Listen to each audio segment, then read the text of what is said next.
mema wakwa baba safobafo TV so Ga Kenkey kwan fa so ye no to behia aburo no omayam no in akole form abrochi asa na ye mole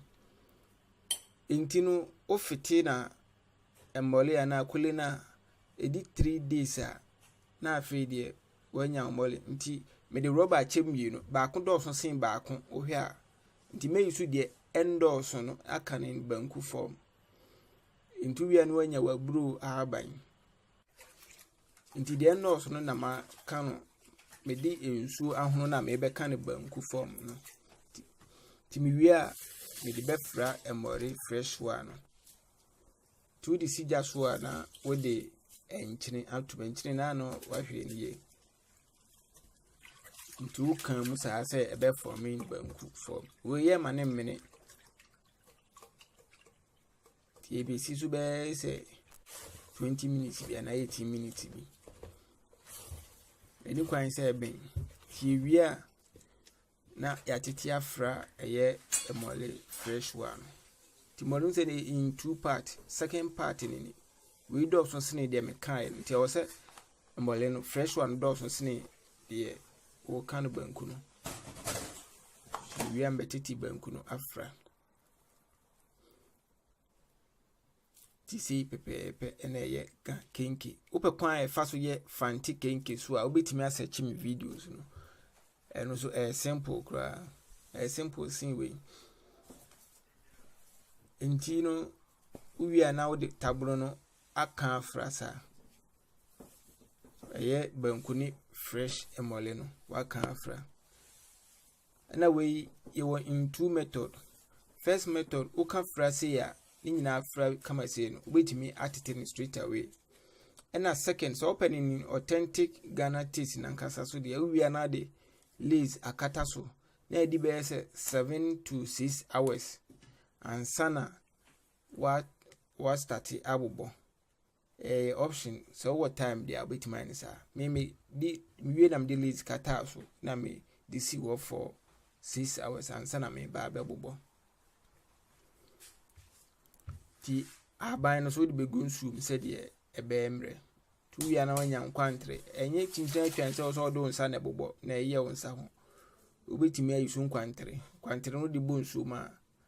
na wate we de bonsu ma ebe ma na yi ayi ato aban no so easy ena ne bobo no so enye easy uhunu sa no me first time especially say first time I would yeah fan better sa do enye din but we start about first second third na on sabe kokoso by first one there uhunu sa ni uhunu abadwin say easy by enye easy intino we there obo first one na yeah me waba mumbu koso a third one fourth no on sabe kokwa we are no abubo ni sa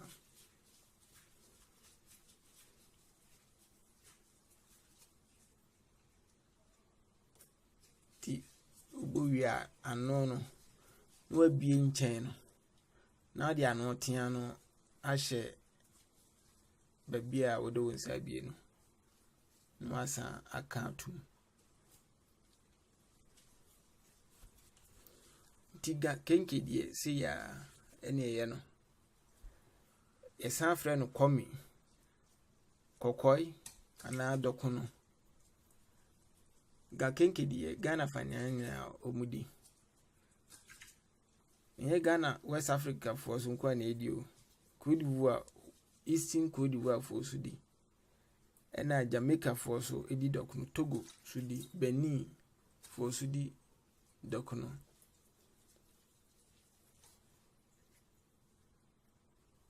tuba na kama se ya nti nenu anu so fa aban ni bi egu ase ansa na wo de dorkono no agu so anu a se de hia emeka dorkono no nti ensuo no wo de guma betima de aguma ama na de daba bi aban ni wo no tu wi na wo de aban ni bi agu so so we na aban na asa wore wo de fa ni tina ka ankasa kata so Ewu hia sɛ wode rubber ana plastic ana aluminium foil bɛkata so. Wode rubber ana plastic ɛkata so a wase dorkono no yade. Plastic yɛde ɛyɛ petrochemical ɛna ɛyɛ plastic.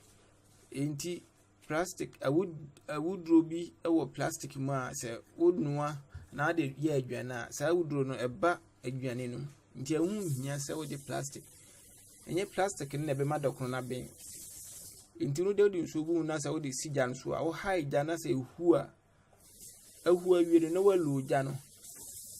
Na afei de no ade no ntobo ase aben dorkono no.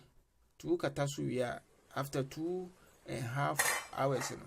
aben awie wanya dorkono. We manfa rubber bia nkata so nso aben kama. Ti bibia ye natural. Ntu wie a no wanya o mako GA any tomatoes. No wanya sardine wo fish a